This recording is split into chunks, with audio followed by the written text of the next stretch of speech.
All right, here's the instructions on how to install this radio.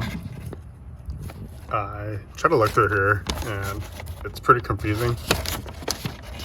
So after I hooked up everything, the reverse camera wouldn't turn on, the amplifier wasn't working correctly, there was no remote switch for my amplifier either. Anyways, yeah, you probably don't need that, but just watch the tutorials, maybe it'll help you. All right, hey everyone, I'm installing, it's a 9.5 inch CarPlay touchscreen. Just basically the cheapest unit I could find on eBay. I think it was like under $90 shipped. So it is 9.5 inch. It's a single DIN unit, and the rear camera was separate, but I went ahead and purchased a reverse rear camera. So this is how I wired it up, and it took me a while because the wiring diagram didn't look that great. It was hard to understand.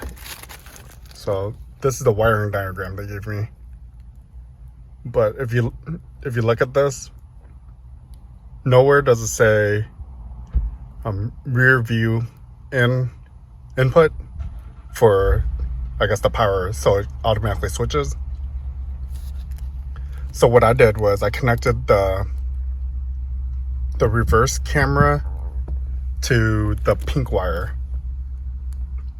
Pink wire, it shows as, let's see,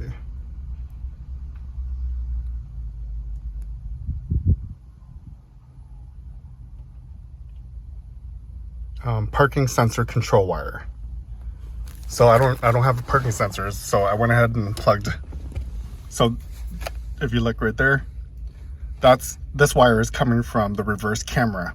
So there's a 12 volt that comes through. This wire gets electricity from the trunk, the reverse light. So it's connected to the positive on the reverse light. So when you get this, you'll see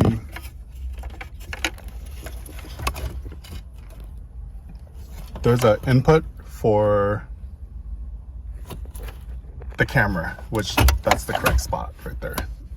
This one. But then just because you get a video feed, it doesn't switch over on the screen itself. So you need this in order to, so the screen knows that your reverse is on.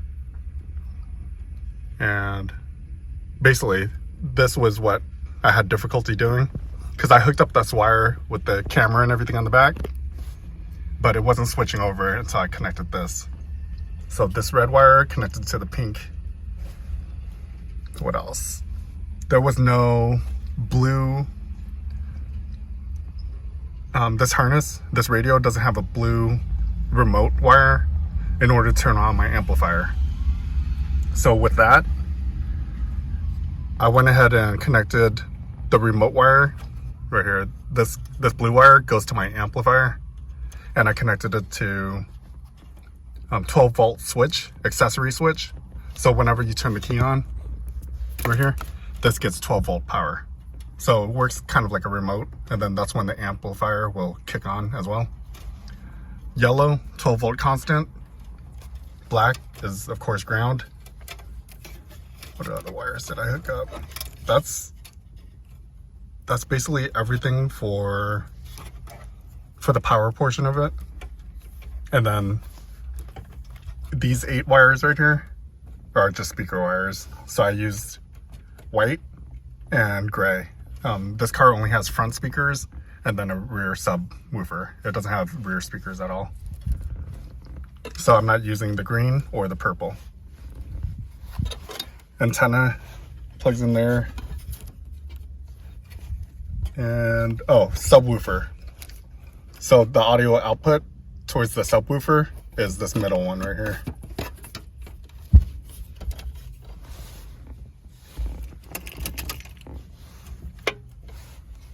I'm not using the normal right and left AV.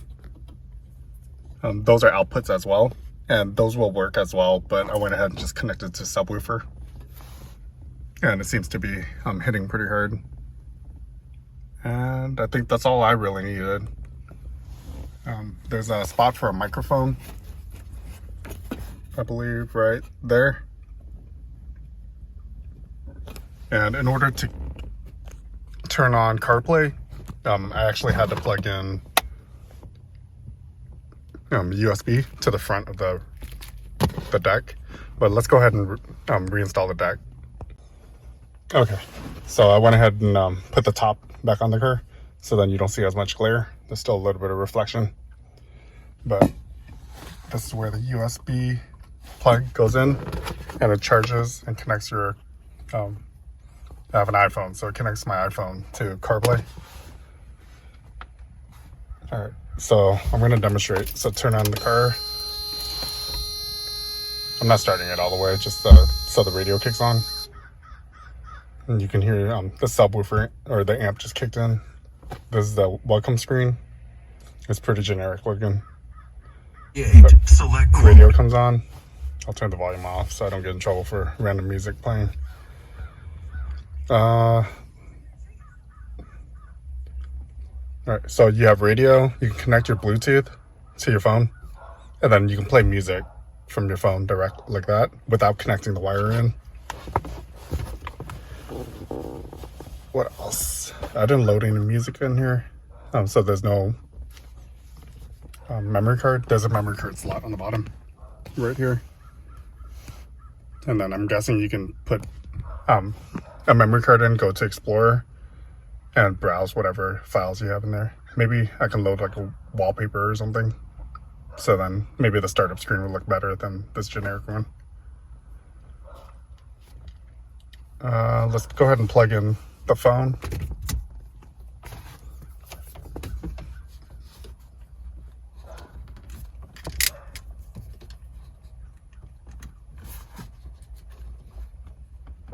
Alright, just plugs in the cell phone, and then you can see it says connecting in, and I don't know what those characters are, but Apple CarPlay connects. And from here, you basically, you can control, you don't even have to touch your phone anymore. You can just play music down here. You can go to Pandora, select whatever songs you want. GPS.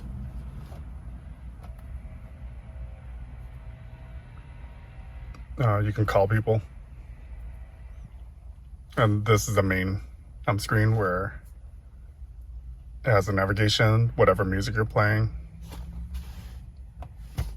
What I wasn't able to figure out is how to turn the volume up and down while you're in CarPlay mode. But I just got this. I just finished installing it, so I'll play around with it. If there's anything else I can figure out with this thing, I'll let you guys know. But for under $90, it's okay. It gets in the way, so if you're going to install this in a Miata, it's going to get in the way of your shifter. It gets pretty close, so I will have to shift with my hand down to here.